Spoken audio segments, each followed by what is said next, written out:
bom dia. Como vocês já me conhecem, meu nome é Rafaela Silva, sou psicóloga e hoje nós vamos falar sobre depressão. E você, já sofreu de depressão? Sofre de depressão? Conhece alguém que sofre com essa doença? Queria primeiro conversar com você sobre a diferença entre tristeza e depressão.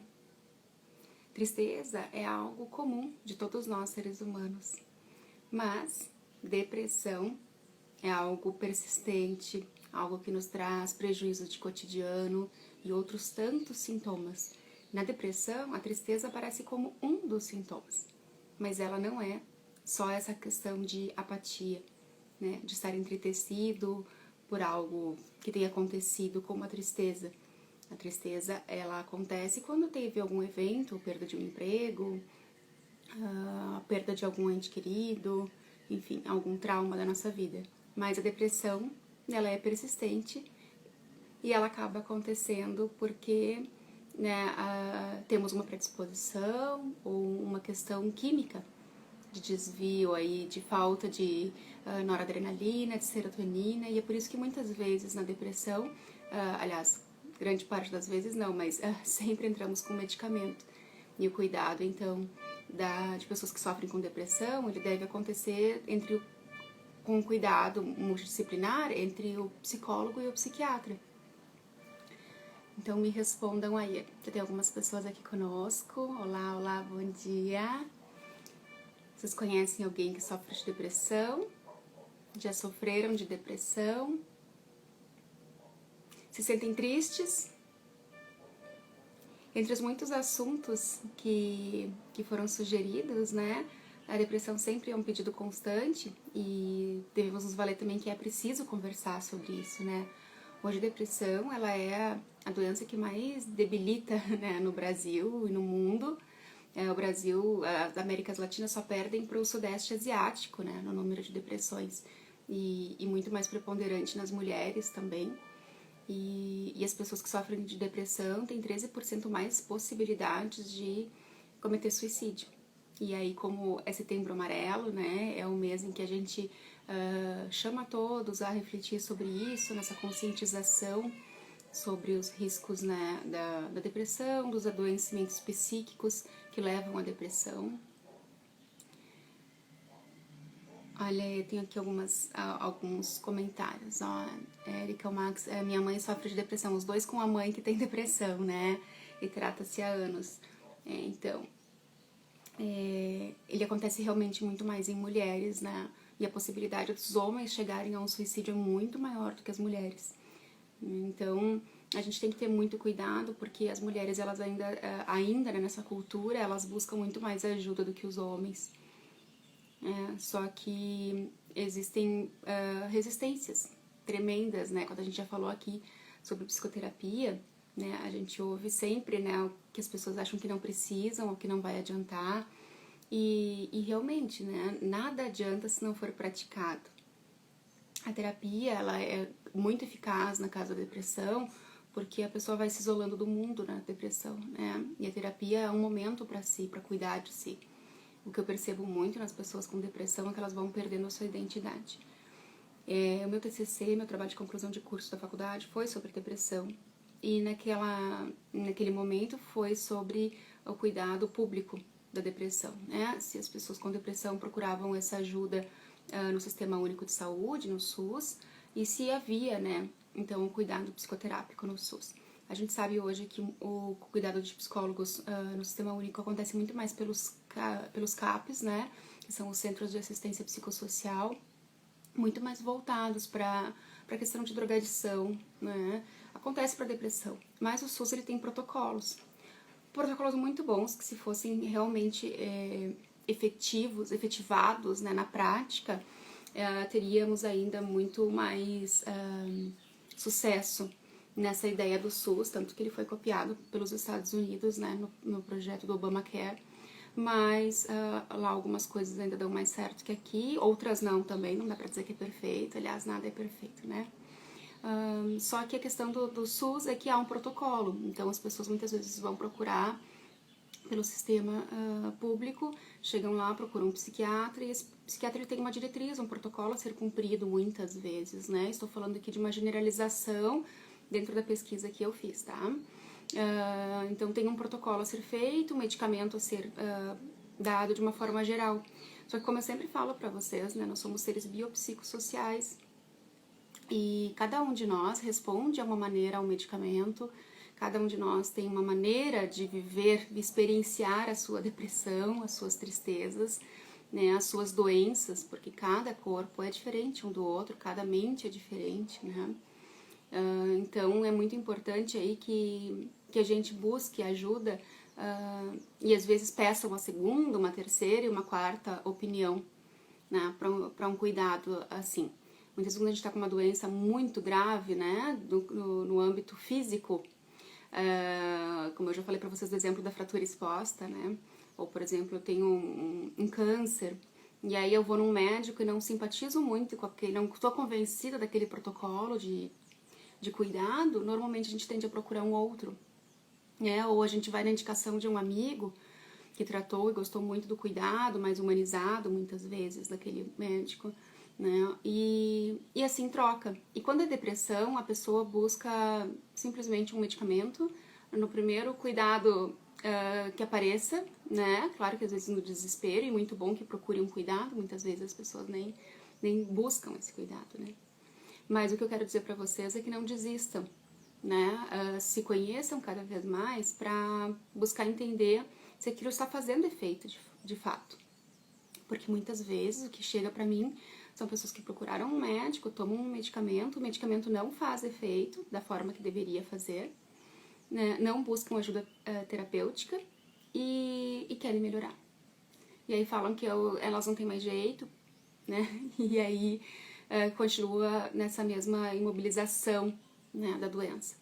Porque a depressão ela é uma doença que imobiliza, né? Ela vai afastando as pessoas aos poucos da sua roda social, da sua família, muitas vezes aos poucos e outras abruptamente, né? Então, como eu falei, cada caso é um caso, mas de maneira geral, alguns sintomas, alguns aspectos e sinais são bem comuns entre as pessoas que sofrem de depressão e esse isolamento é um deles, né?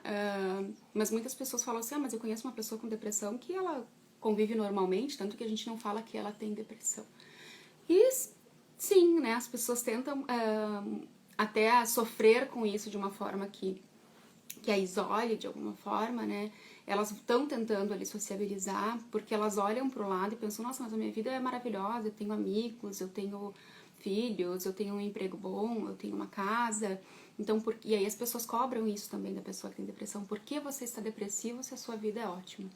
A questão é que muitas vezes não há um motivo para a depressão. É diferente da tristeza. A tristeza acontece por um motivo, né? Como eu falei para vocês, alguma perda, algum trauma. Já a depressão, ela não tem um motivo aparente. Muitas vezes ela pode acontecer simplesmente, né, de uma hora para outra, né, com alguns sintomas assim, essa tristeza, essa apatia persistente, né, e vai isolando a pessoa. Ela traz traços de irritabilidade, então às vezes a pessoa acha, eu estou ansiosa, porque eu estou muito irritada, muito preocupada. E aí a gente deve observar, e por isso que o cuidado da psicoterapia é tão importante, né? Porque os pensamentos eles tendem a gerar aí só pensamentos negativos, tanto do passado, quanto do presente, quanto do futuro. Achar que não tem jeito, eu não tenho mais jeito, eu tô prejudicando a minha família, ninguém mais precisa de mim, por que eu tô aqui? Começa a perder o sentido para a vida, né? E aí é o caso em que a ajuda deveria ter chegado já antes, né? E a gente fica ali nessa resistência de buscar ajuda quando se tem depressão, e também quem convive com alguém com depressão sempre acha que realmente não tem jeito, né? Que a pessoa não quer se ajudar, que a pessoa não faz por onde, que a pessoa não teria motivo para aquilo. Alguns dizem que está manipulando, né? É muito difícil para nós que temos familiares com depressão entendermos que isso é uma doença, né? Ela pode persistir, se prolongar por anos, né? A distinia é o que a gente chama dessa depressão que ela dura longos anos, né? Ela dois casos são dados como nomes diferentes da depressão, que é a distinia, quando ela ela persiste por longos anos, e depressão pós-parto também, que também é muito mais comum do que a gente imagina, né? Durante a gestação e no pós-parto. E aí por quê, né? Porque daí a gente pensa, nossa, mas é um momento feliz da mulher, ela tá gerando um filho e ela não quis esse filho. Muitas das mulheres que queriam muito ter essa gestação sofrem de depressão pós-parto, e aí as pessoas à volta condenam, né? Julgam desta forma, mas ela não queria tanto, como é que agora ela está em depressão? Depressão é algo que a gente não comanda, não é algo que a gente escolhe. Acontece por, sim, um desvio neuroquímico, né? Os neurotransmissores, eles param de produzir e de fazer essa conexão da serotonina e da noradrenalina. Então, não é só uma questão psíquica, ela é também uma questão química. E é por isso que é importante a gente fazer esse trabalho aí junto com o psiquiatra, né? E a psicoterapia cognitiva comportamental, ela é muito eficaz nisso, porque a gente ensina técnicas, né? De reprogramação dos pensamentos, né? Ressignificação de pensamentos, para a gente neutralizar esses pensamentos negativos. Fato é que é onde tem mais sucesso, mas nenhum sucesso acontece se as pessoas não praticarem, né? Então aí que a gente tem a grande questão, porque a pessoa está muito mobilizada, né, pela sua doença, ela não tem vontade de nada, né? Ela abre mão de todos os seus prazeres, ela começa a perder a vontade e o prazer naquilo que em outro momento ela tinha muito prazer. Deixa eu ver aqui, falaram que perderam o som. Vamos ver se eu aumentando aqui voltou. Voltou o meu som para vocês?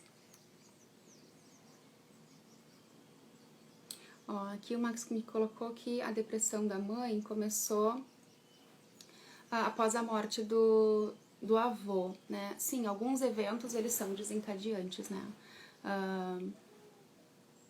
São desencadeantes da depressão. Então, assim, alguns fatores sim traumatizantes, eles podem acontecer, né? Podem desencadear a depressão, por já haver uma propensão, a pessoa já não estava bem, né, emocionalmente. E aí, quando a gente tem, por exemplo, uma perda ou um nível de ansiedade muito grande, a gente também se desregula hormonalmente, né? Então, a gente também eleva muito cortisol, né? A gente também eleva muito adrenalina, e isso também dá uma descompensação orgânica. Isso na questão de uma ansiedade advinda de um trauma. Quando nós temos doenças crônicas como diabetes, quando problemas de tireoide, dores crônicas, né, as enxaquecas, elas também levam a uma propensão da depressão, né? O fato é assim, se a gente começar a observar e fazer uma análise, né, mas por quê, né, do porquê, da onde vem, como é que se forma a depressão, a gente entender que esses indivíduos eles não têm conteúdos talvez internos suficientes, né, além da descompensação, sempre mantendo a descompensação química, tá? Mas eu vou fazer uma análise mais pela questão psicológica, né, claro, que é a minha alçada. Se a gente for pensar nisso, né, essas pessoas começam a se isolar porque estão doentes, né, então tem que manter aí, às vezes, algum tipo de isolamento. A gente viu muitas pessoas agora na pandemia mesmo deprimindo e tendo isso como gatilho para suas depressões e, enfim, outras tantas doenças, né, do cunho psíquico. Elas começam a sofrer, às vezes, preconceito, grandes limitações, né? E aí começam a se comparar com os outros. Quando eu fiz a minha pesquisa sobre depressão para o meu trabalho de conclusão da faculdade, eu até na apresentação eu falei, gostaria de ter começado hoje, né? A gente fez a pesquisa e praticamente metade da faculdade foi fazendo a pesquisa para o trabalho de conclusão. E se eu tivesse começado no final da faculdade, depois de tudo que eu aprendi, de tudo que eu comecei a observar nesse caminho mesmo durante a pesquisa, eu teria feito sobre uma outra ótica, né? Que acho que foi uma tese minha, talvez para minha pós, ou enfim, eu consiga fazer algum trabalho voltado a isso, algum artigo. Porque o que eu observei é que antigamente nós olhávamos para a grama do vizinho e ela era mais verde, né? E já existia depressão desde sempre, por aí vai, pelos desvios químicos, pelos eventos traumáticos, né? Mas a comparação sempre existiu. Só que antigamente nós comparávamos a nossa vida com a grama do vizinho. E era assim, né? Como eu já falei pra vocês, a grama de um lado, de outro, às vezes nos fundos, talvez um pouquinho mais longe da casa da frente. e eram ali 4 pessoas, talvez, pra gente comparar as gramas, né?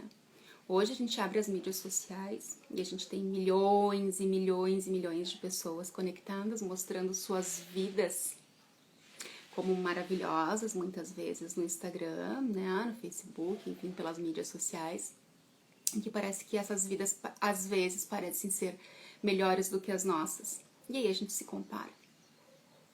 Quando a gente já está debilitado emocionalmente, né, com adoecimento mental, porque é a falta de equilíbrio de saúde mental, de inteligência emocional, a gente começa a se comparar e a se achar péssimo. E achar que não tem mais jeito, né? Se foi levado ainda por um evento traumático, como a perda de um emprego, né? Ou a perda de um ente querido, em que talvez a gente dependesse emocionalmente ou às vezes financeiramente, muito mais isso aflora, né? Então, eu gostaria que vocês refletissem um pouquinho sobre isso, sobre essa questão de comparar com os outros, né? E eu sempre falo que é muito importante a gente se comparar com nós mesmos. E aí muitas vezes me falam, mas eu comparo com a vida, né? Eu já fui muito mais produtivo, eu já fui muito mais bonito, eu já fui muito mais dinâmico, eu já fui muito mais atraente, né? Aos meus olhos mesmo, não só pelos olhos dos outros, né? A gente tem um auto-julgamento crítico muito elevado. E aí eu sempre falo assim, mas quando isso aconteceu? Né? Às vezes as pessoas se baseiam numa história de vida de 20 anos atrás. Só que nós mudamos o tempo inteiro, que dirá num período de 20 anos em que nosso organismo já é outro, eventos aconteceram na nossa vida que nos levou a outro caminho.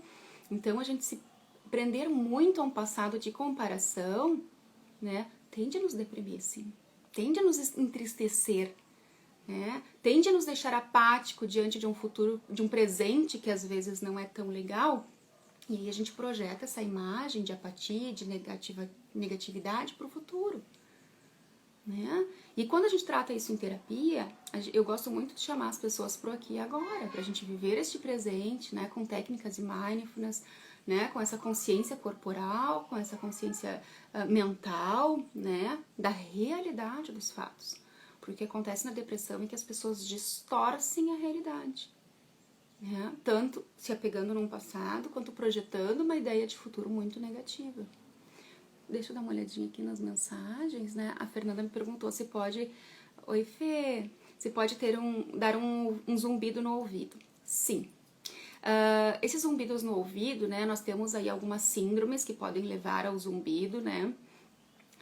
Tem a síndrome de Meniere, que pode levar também a uma perda auditiva e ao zumbido. Mas também, né... E como eu acredito muito sempre nas psicossomáticas, né? Eu sempre falo pra vocês sim. Né? Quando a gente tá na depressão ou nesse processo de adoecimento mental, tendem a aparecer sintomas diferenciados também durante essa depressão. E, aliás, às vezes o zumbido no ouvido leva a pessoa à depressão. Às vezes ele aparece antes do quadro depressivo mesmo. Né? Ele aparece porque a pessoa tá se sabotando de alguma forma e evitando uma realidade, né? Negando uma realidade. A falta de aceitação também é outro problema gravíssimo, né? Eu não gosto do diagnóstico. Eu sou depressivo, eu sou ansioso, eu sou bipolar, eu sou... Porque a gente está, né? Isso são processos passageiros. A gente se adoece, não que a gente queira, claro, né? É um processo inconsciente, mas por situações. Então a gente tem que ver lá a causa. Não adianta só se entupir de remédio, né? A gente tem que ver a causa.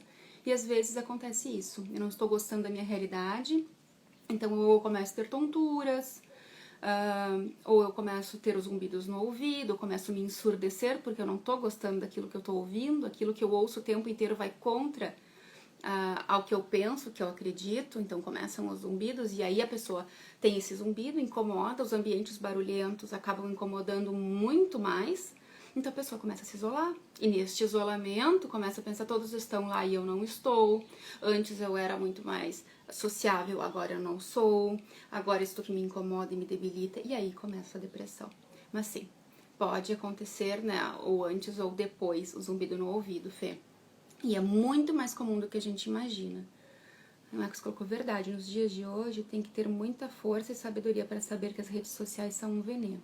Aprendi isso Aprendi isso quando as mais belas fotos do meu Insta foram postadas no pior momento da minha vida. Mas era como uma fuga. Estava tão mal por dentro, mas tinha que mostrar que estava bem no Insta. Que ridícula que eu fui. Não, Max, não é questão de ser ridículo, amor. A questão é que a gente quer se convencer, né, de que está tudo bem. E assim, eu não concordo com você quando você diz que as redes sociais são um veneno. Eu acho que elas têm aí um cunho positivo tremendo, tremendo. E até às vezes pra gente se valer de imagens nossas que nos trouxeram sucesso, né, que nos trouxeram autoestima em algum momento. Pra gente se valer disso, se recordar que nós já estivemos naquela posição positiva, bonita, né, viajando. O que acontece é que a gente não pode se prender lá, né? É bom a gente pensar assim, tá, e naquele momento como eu estava me sentindo, o que estava acontecendo na minha vida? Será que eu consigo voltar a ser daquela maneira, né? A proporcionar estímulos na minha vida como eu proporcionava naquele momento, né? Seja estímulos de autoestima, de viagens, de entender por que naquele momento a minha autoestima estava tão bacana. Será que era só porque eu estava viajando ou porque eu estava com a vida legal de alguma forma, né? Tava trabalhando, tava produzindo, tava me sentindo amado, amada, né? Então, a gente faz muito isso, né? E sim, as pessoas fazem isso como fuga também. Então, o que a gente mais ouve é assim, nossa, mas você tinha acabado de postar fotos lindas, sorrindo no Facebook, e aí cometeu suicídio. Então, a gente tem que ter muito cuidado, porque as redes sociais não são que a gente posta lá. Que ele não é o momento real. Existe hoje o TBT, justamente para isso, né? Pra gente relembrar momentos bacanas. E muitas vezes a gente não está, mas a gente se apega a boas memórias. E que bom quando a gente ainda está se apegando a boas memórias. Né? Porque muitas vezes, quando a gente já está num processo de depressão profunda, a gente não busca mais nem as boas memórias. E que deve ser um alerta muito grande pra gente buscar. Se já tem uma propensão de algum familiar com depressão, né, é mais um motivo ainda pra gente estar atento aos nossos sinais, aos sintomas. Né, também porque isso também pode ter uma predisposição genética, né? Eu acredito, até porque quando a gente é criado por pessoas que têm depressão, por exemplo, vocês citaram aqui da questão da mãe, né? A mãe, ela viveu aquilo como uma realidade dela por muito tempo, né? O cotidiano era, né, tumultuado pelos sintomas e sinais da depressão. Então, às vezes, os filhos, eles aprendem a viver com isso. Né? A gente faz um trabalho no Portal da Cefaleia com pessoas com enxaqueca. E o que eu tenho visto aí comum nas pessoas é que essas pessoas que hoje têm enxaqueca, elas tiveram aí, na sua grande maioria, não totalidade, tá? Pais que tiveram depressão ou também tiveram enxaqueca. A gente sabe que a enxaqueca, as migrânias, elas são hereditárias, né? Mas assim, também há uma questão comportamental do ambiente, né? Então a gente se comportava naquele ambiente entendendo que aquilo era uma coisa normal. E aí acaba se familiarizando com a dor. E aquilo que eu falei pra vocês, muitas vezes a gente permanece num ambiente desconfortável porque é confortável com aquilo que a gente sabe lidar. Do que é muito mais difícil a gente lidar com mudanças sempre, né? Nosso cérebro, ele é muito resistente às mudanças. Então a gente tem que ter muito, muito cuidado com isso, assim, estar muito alerta, né? Por isso que o autoconhecimento, que eu convido vocês a todo momento a fazerem, é muito importante. Então, Fernanda colocou, fiquei com um zumbido que vai e volta depois do segundo lockdown, né? A Fê mora fora do Brasil, né? Então, lá onde ela mora, tiveram aí quase o berço, né, Fê, do Covid. Então, eram aí situações que te trouxe... mas também tem questões pessoais, né? Também tiveram outras questões de saúde. E aí, só potencializou, né, esta questão de não quero ouvir sobre isso, ou quero negar alguma coisa da realidade que eu estou vivendo. Eu acredito muito no zumbido como algum traço, muitas vezes, de histeria, que era o que Freud chamava, ao contrário do que a gente chama popularmente daquele ato desesperado e enérgico, né? Para Freud, a histeria, ela é uma doença somática que se instala no corpo por algum trauma. Então aí vocês passaram por algumas questões de saúde também, foi diferente do Covid, mas também pode ter abalado um pouquinho, né? Danilo colocou, minha mãe relata zumbido no ouvido e ela já tem problemas auditivos. Tem dias que escuta normalmente, outros nem com o aparelho. Poderia ser a depressão em algum grau? Eu acho que sim. né? Acho que sim. E sugiro a todo tempo que ela faça terapia, né?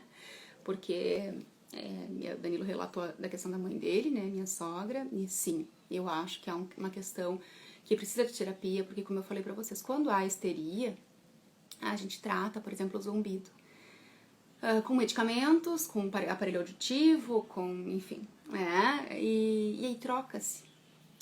O sintoma troca de lugar.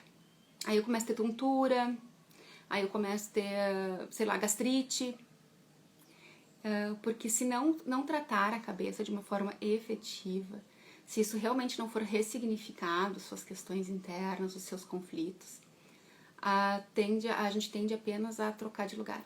A psicossomática ela é diferente da histeria, tá? A psicossomática ela causa realmente uma doença orgânica. Então, eu sou muito ansioso, eu estou ali super nervoso e eu sim desencadeio uma gastrite. Então, eu faço, né, uma endoscopia e eu vejo lá feridas no meu intestino, no meu estômago, enfim. Né? Ela causa uma doença. A histeria, ela não tem uma causa química. Então, você faz exames, por exemplo, e não aparece nada, né?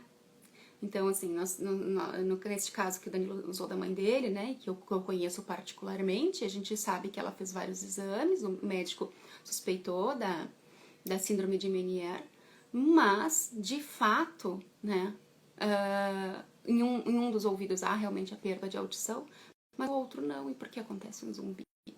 Porque oscila, porque é diferente de uma perda de audição de uma forma permanente. Né? Quando esse zumbido e essa surdez acontece esporadicamente, se nós vamos ver e nós observamos muito isso nela, acontece por um gatilho emocional. Qualquer coisa que a deixe nervosa, contrariada, aflita, acontece surdez. Então, a Fernanda que relatou do zumbido, né? Se observa, Fê. Observa que se esse zumbido não aparece justamente aí em algum momento mais ansiogênico do teu dia, né? Fê colocou, meu pai teve depressão também e fez tratamento com remédios e terapia para curar. O que é bom da gente falar aqui, né, que diferente de algumas outras doenças, a depressão tem cura.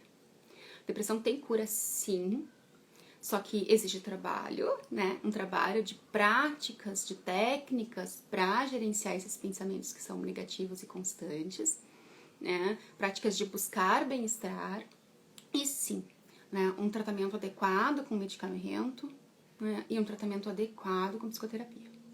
Não há outro caminho.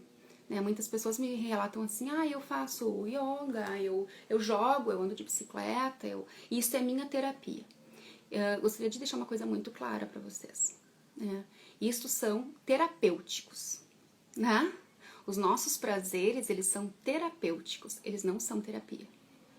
Né? Quando a gente trata em terapia, a gente fala muito da questão dos prazeres, né? O que te dá prazer?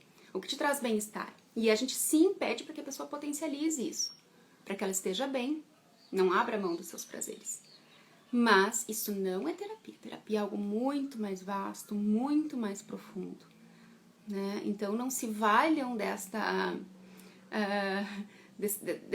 blasfêmia de dizer isso é minha terapia, eu não preciso de um terapeuta. Né? Eu tenho um hobby que é a minha terapia. Não, o hobby ele é terapêutico. Né? Ele é algo a ser usado em prol do teu bem-estar e da tua melhora. Mas terapia é algo muito maior. E sim, na depressão a gente precisa de terapia e auxílio de um psiquiatra. E também outra coisa que é muito mal falado, ainda persiste, né? É que isso é coisa para louco. O que antigamente a gente chamava de loucura? Alguém que ficava jogado na cama, que não tinha vontade de nada, que se irritava facilmente, que era extremamente pessimista, que só queria morrer. Você está com esses sintomas? Hoje, nós sabemos que isso é depressão. Eu estou extremamente irritada, eu só fico pensando no futuro que vai dar errado, que, meu Deus do céu, e eu tenho medo de tudo. Isso é ansiedade. Antigamente a gente chamava de loucura. Mas eu ouço vozes, eu ouço, tenho alucinações, eu vejo coisas, eu acho que eu estou sendo manipulado por algo oculto, eu não durmo à noite, eu troco a noite pelo dia, eu tenho pesadelos, Isso talvez seja esquizofrenia.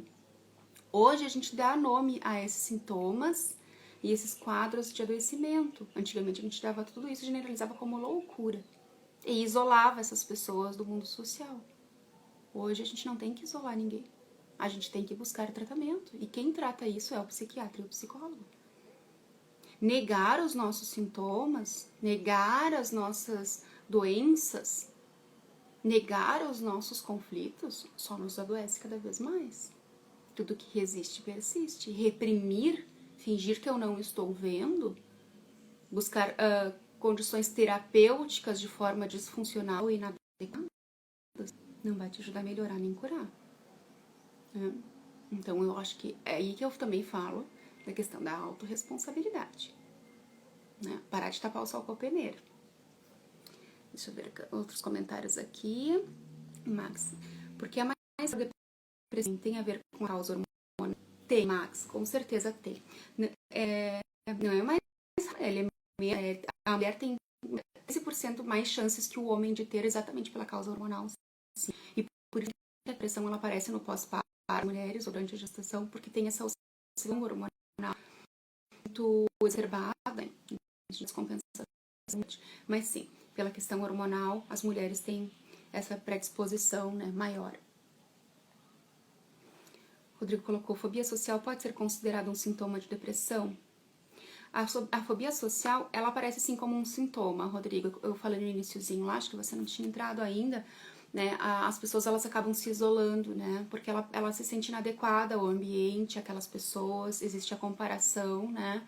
Então, ela acha que ela já não pertence mais, já não se identifica mais, as pessoas estão otimistas ou estão positivas, e como ela está ali num movimento que o pensamento persistente é negativo, que existe a falta de vontade, que a perda da autoestima muito grande, né, ela vai deixando de ter os prazeres da convivência também, e sim, vai se isolando e tendo uma fobia social e evitando, né, às vezes, estar com outras pessoas causa uma irritabilidade muito grande, né, ou causa aí uma tristeza muito grande por não se identificar, como eu falei, e também achar que está sendo, como está daquela maneira, e não consegue sair.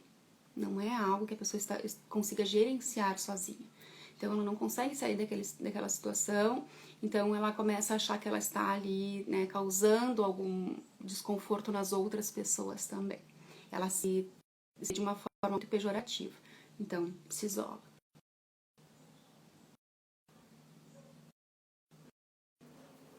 Ele colocou que lá aqui trancaram tudo e a polícia atrás dos estrangeiros, porque para eles foram os estrangeiros que trouxeram a doença. Apareceu logo no começo desse segundo lockdown. Agora vem mais à noite, porém a cidade que eu moro já está reabrindo. Espero que tudo volte ao normal logo. Então, Fê, então eu acho que faz sentido, né, nós pensarmos, é China, Fê, que você está? Em qual lugar da Ásia que você está? Faz muito sentido, né, nós pensarmos isso, né, uma grande aflição, né, um grande medo, como se você estivesse sendo caçada, né, e nós temos esse instinto, né, de luta ou fuga, né, então, se a gente não tem mais forças para lutar, né, como é que aparece no Vietnã, agora, né, então, assim, na Ásia existe muito, Fê, o sul asiático, principalmente, é o maior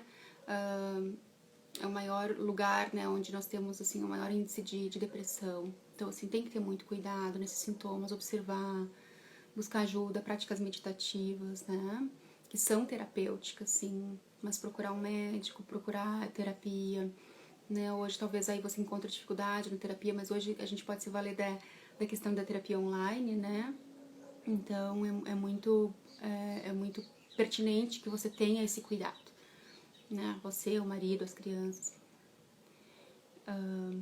Porque o vietnamita é muito assustado, eles testaram a cidade toda até as... e também porque eles têm uma bagagem histórica, né, Fê? Então, assim, quando a gente passa por um evento, né, cria-se crenças, né, crianças que muitas vezes nos deixam aí sempre pensando no pior, porque não foi eles passaram por guerras, né, então eles têm muito medo de passar por aquilo de novo, das escassez todas que a guerra trouxe, né, um país que foi devastado, um país que enfim, hoje ainda colhe frutos, né, difíceis aí desse momento de guerra. Então é importante a gente entender todo esse contexto social e cultural, né? E uma coisa importante, Fê, quando você fala o vietnamita é desta forma, e isso para todos, né, que estão aqui comigo, a gente entender o que é do outro, né? Isso é deles, então assim, eles estão aflitos, é importante a gente se preocupar, e como eu falo, a ansiedade tem o seu momento, o seu período aí positivo, que é para nos deixar alerta, né? Não alerta ao ponto de ver a ameaça iminente, né? Mas nos deixar alerta, evitarmos os riscos das coisas. Então, com esse alerta muito maior, você começa a ter muito mais hábitos de higiene, fazer o teste, o que de todo não foi errado, né? Porque é uma forma da gente prevenir, da gente se cuidar, da gente não estar contaminado muitas vezes, não saber e passar adiante, né? Então, eu acho que essa era a questão mais preventiva, talvez, da cultura aí. Não tá de todo errado. Então, como é que a gente vai assimilar o que é nosso e o que é do outro, não carregando uma bagagem pesada do outro, né? Eles passaram por uma guerra e aí eles trouxeram esse conteúdo de muito medo. Não é seu, você não passou por isso. Você deve respeitar, honrar, né, os medos dessa população, até porque hoje você faz parte dela, mas entender que isso não é seu. Não trazer para você um problema que não é seu.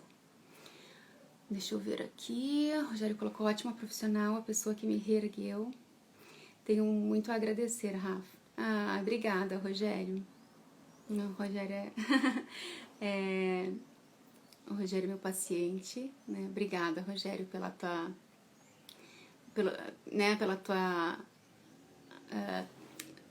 teu depoimento aqui. E sim, né? Até pro Rogério mesmo, né? Vou te usar como exemplo, Rogério. Eu sempre falo, né? Você gostaria de trabalhar como gari? E aí, no primeiro momento, ele tem uma filhinha, então ele falou, ah, nossa, se for pra sustentar minha filha, claro. E eu falo, não, sem a gente pensar nesses critérios morais, né? E financeiros, nós vamos pensar no gari. Figura importantíssima pra nossa qualidade sanitária, né? Mas são profissionais que infelizmente não são vistos pela sociedade. São mal remunerados, trabalham em ambiente insalubre, dia e noite, num caminhão fétido, cheio de riscos, né, de cortes e contaminações, e quase ninguém vê.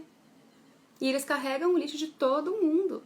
E lixo nunca é cheiroso, nunca é bacana, nunca vem com um presente pro gari, né? É uma profissão. Mas é uma profissão que ninguém quer, a não ser que não tenha escolha. O gari, quando ele tem uma outra opção, ele vai para aquela outra opção. Mais bem remunerado, que tenha muito mais reconhecimento e menos riscos. Então, por que a gente o tempo inteiro carrega aí o saco de lixo dos outros, a vida cheia de mazela dos outros? É importante nos doarmos, é importante acolhermos o outro, mas é muito bom entendermos o que é nosso e o que é do outro. Então, por exemplo, às vezes acontece, falando na depressão, acontece a perda, né? Como o Max citou, que a mãe teve depressão depois da morte do pai. Algumas pessoas aí, né, porque começam a se valer daquela questão negativa de pensar, nossa, perdeu a vida, mas era novo, mas tinha tanto que fazer, nossa, mas não me perdi o perdão, ou nossa, agora que ia fazer tal coisa, morreu. E aí a pessoa fica vivendo um luto pela vida daquela pessoa, não pela falta que essa pessoa vai fazer e pelas memórias que vai deixar de reproduzir, né? Mas se valendo como se ela não pudesse mais fazer nada, como se morresse junto. E aquilo é do outro.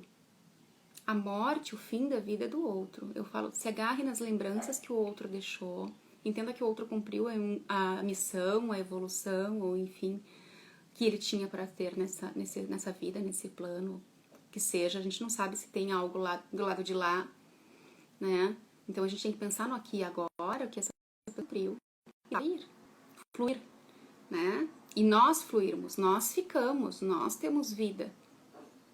Né? Outra coisa que acontece muito, que eu vejo pais deprimindo, porque os pais têm seus filhos, e aí muitas mulheres, principalmente, perdem a identidade, né? Nós perdemos logo depois que a gente tem filho, porque a gente vive muito em função da criança, né, do bebê, só que aí essa criança vai crescendo. E aí a gente vai abdicando do nosso trabalho, a gente vai abdicando do marido, da casa, dos nossos prazeres, em função de ter prazer com o filho e com o marido, e agora só ter prazer com a família. E essa mulher muitas vezes vai perdendo aí os seus prazeres individuais, as suas vontades, vai perdendo a sua identidade, né? E aí os filhos crescem. E aí essas mulheres, elas tentam, de uma forma inconsciente, claro, manipular esses filhos para que fiquem na barra da saia dela, ali dependendo, né? Vivem uma relação de codependência. E aí os filhos muitas vezes têm mais artifícios emocionais, né? Construíram aí uma inteligência emocional e vão pra vida, vão fluir. E estas mães ficam, né? Tendo a perda da identidade, sem conseguir resgatar os seus prazeres, sem conseguir se achar no tempo e no espaço, sem reconhecer os seus papéis. É importante também voltarmos lá na infância, como eu falo pra vocês sempre, né? Entender qual era a dinâmica da família lá na infância, ver se quem tá gritando aí adoecido não é aquela criança que ficou lá muitas vezes negligenciada, ou de alguma forma ainda persiste batendo o pé e fazendo birra porque não foi bem estruturada na infância, né? Deixou de ser criança muito cedo. E aí é muito lindo a gente dizer, nossa, é muito maduro para a idade, é super adulto para a idade. Deixem as crianças ser crianças, para que a gente não tenha comportamentos infantis depois de adultos, né? E perca também a condição de elaborar as nossas questões emocionais de adulto e segura, né? A gente deixa eles a nossa calma mais alta. E sem a né? Mas cala a boca, a gente não acolhe. Né? A gente quer tapar as nossas dores como quem dá um doce para uma criança só nos enchendo de remédio e não escuta, né? Deixa eu ver se tem mais algum comentário aqui. Não. Oi, Nath. Então, esses dias eu ouvi, né, de uma pessoa falando assim, minha filha, quando eu estou com meu marido, fica fazendo tudo com uma atenção, né? E grita, e enfim, canta, e a gente não consegue conversar. Eu disse, o que essa criança faz para chamar a minha atenção? Eu disse, então você dá atenção. Assim, sim. E não que essa criança, se deixar, a criança mobiliza sua atenção 24 horas, se realmente perde as ações. E não faça isso para manipular e para ter sua atenção o tempo inteiro como algo perverso dela. Não, ela faz, nós queremos atenção. Mas atenção, explique que é um momento, outros também têm essa atenção, né? Explique. E da mesma forma, quando você estiver sentindo os seus sintomas, né, de tristeza, de apatia, irritabilidade, de nervosismo, de falta de vontade, se escute. Dê atenção. E não é para realizar todas esses sentimentos ruins, mas para você dizer, eu não tô legal. Não tô legal. Tô precisando de atenção. Carinho, tô precisando de cuidado. Depressivo, parece quando algumas pessoas, né, a gente da família tenta te dar muito carinho, coisas que você gosta, a pessoa perde vontade, perde autoestima, não se sente merecedora de nada. Então, às vezes, a família se põe muita energia em tentar melhorar aquela pessoa que está com depressão. E eu falo, faça, mas não desista porque cansou, porque vai cansar. Vai chegar uma hora que vai cansar. Porque essa pessoa não está enxergando tudo isso, ela não está bem, ela não tem aquela vontade, ela não tem essa avaliação do que o outro está colocando tudo de melhor para que ela melhore. A apatia é essa indiferença, né? A gente tem empatia quando a gente se põe no lugar do outro. E a apatia é não se pôr em lugar nenhum, né? Ficar ali imobilizado diante de tudo e de qualquer coisa. E de todos que estão à volta. Por isso que a gente fala, tem que tentar se ajudar? Tem. Mesmo que você acredite que não vai ter jeito, né? Mesmo que ache que não vai dar certo, porque é algo muito irritante, muito sério a depressão, é algo muito sério. Não para potencializar e justificar, eu não faço nada porque eu tenho depressão. Não. Você está com depressão, há cura e busque a cura. Busque a melhora, né? enquanto tiver vida, busque autorresponsabilidade para fazê-la da melhor forma possível. Se vocês querem ajudar alguém com depressão, né, sugiram psicologia, sugiram o psiquiatra, terapia, né, não a psicologia, mas a terapia, né? E quando a gente fala em suicídio, né, realmente o estopim, né, do processo de depressão. Então, por isso que a gente precisa sim cuidar das pessoas com depressão, né? Se cuidar nesses primeiros sintomas já é como câncer, né? Não deixar evoluir. Quanto mais cedo a gente trata, mais sucesso a gente tem, mais rápido é a cura e a melhora. E que a Nath colocou que a depressão é um cansaço da vida. Porque a gente acha que quando a gente está com depressão, a gente acha que está fazendo tudo o que pode. Mas na verdade a gente não está fazendo muito movimento, né? O depressivo ele fica ali quietinho. Né? Irritado, rancoroso, deprimido, apático, não consegue fazer muita coisa. E aí, né, julga tudo como muito negativo e vai cansando, porque a Nath não tinha entrado, né, acho que quando eu falei da questão da comparação, começa a comparar que o mundo inteiro tá vivendo, tá fazendo e ele não, então ele vai cansando daquela realidade que é distorcida dele, né? Às vezes a realidade não é muito fácil para algumas pessoas, em alguns momentos, mas a gente pode lembrar que é passageiro. Principalmente se a gente voltar lá no passado e ver que às vezes a gente já foi feliz, a gente já foi muito mais bem sucedido, né? Então a gente começa a entender que é passageiro. E o que a gente precisa fazer para voltar a ser bem sucedido, mais feliz, ter mais autoestima? Exige esforço, sim. Exige. Qualquer processo exige esforço. Uma criança não aprende a falar do dia para noite, não aprende a andar do dia para noite. Por que nós adultos vamos aprender a sair de um estado doente para uma vida saudável do dia para noite, sem fazer nada? A criança, quando vai aprender a andar, ela cai, levanta, cai, levanta, cai, levanta, cai, gatinha, se arrasta, até aprender a andar. Então, nossos processos todos são de tentativas e práticas constantes até que se torne um hábito. E se a gente quer um hábito positivo, a gente tem que investir muito mais, com constância, com disciplina, com auto-amor, com auto-responsabilidade, com autoconhecimento, com um propósito de querer ter uma meta de ser melhor, né? Eu falo muito da intenção com os meus pacientes, né? Haja com boa intenção. Se não der certo, você fez o melhor que você podia. Você deita a cabeça no travesseiro, com a sua consciente que você fez o melhor que podia. Mas deu certo, afinal de contas, a gente tem controle sobre absolutamente nada. O que a gente pode e deve é fazer o melhor que a gente pode. Né? E como eu estava falando da questão do suicídio, né? As pessoas cansam da vida, como a Nath colocou aqui, né?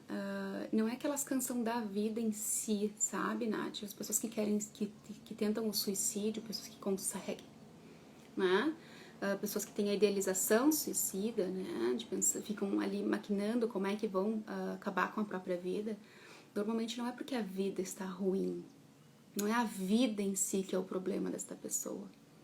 É que a dor é tanta, né? Se colocar num lugar tão ruim, se colocar para baixo, se comparar com os outros, se achar sempre menos, inferior, né? Menos valido de tudo, né? Vendo tudo tão negativo, tanto para o passado quanto para o presente como para o futuro, né? Faz com que essa pessoa pense que só vai passar tudo isso se ela não viver mais. Porque a vida, não é que a vida comece a ser ruim, mas aquela realidade distorcida não é bacana. Então ela pensa, a única solução é a morte. E aí as pessoas cometem o suicídio. Tem, né? Tempos atrás, né, até pelas minhas questões particulares, né, de vivências com pessoas depressivas, assim, a família inteira adoece, né, porque a gente se sente impotente. E realmente quem tem que tratar isso é o psicólogo e o psiquiatra, né? A família pode tentar fazer o melhor. Sim, deve fazer o melhor. Sim, para acolher essa pessoa e ajudá-la. Mas a gente é muito impotente diante das pessoas com depressão, né? Principalmente quando são familiares. A gente começa a dizer, mas não né? Se motiva por mim, que sou filho, se motiva por mim, que sou esposa ou marido, né? Você tem tudo. A gente fala muito isso. A gente joga na cara da pessoa o quanto a pessoa tem que ter consideração por tudo e ser grato por tudo. E não existe isso na pessoa com depressão, né? Esse desvio químico que acontece, né? Essa falta de serotonina, de noradrenalina que acontece no cérebro por falta desses hormônios, né? A depressão é a falta desses hormônios. Ela não consegue trazer esta empatia, né? Porque falta isso, então, né? Precisa de medicamento para regular isso, né? É a serotonina e a noradrenalina que trazem esses prazeres. E aí, na perda desses prazeres todos, né? Acontece esse desvio disfuncional aí da idealização suicida.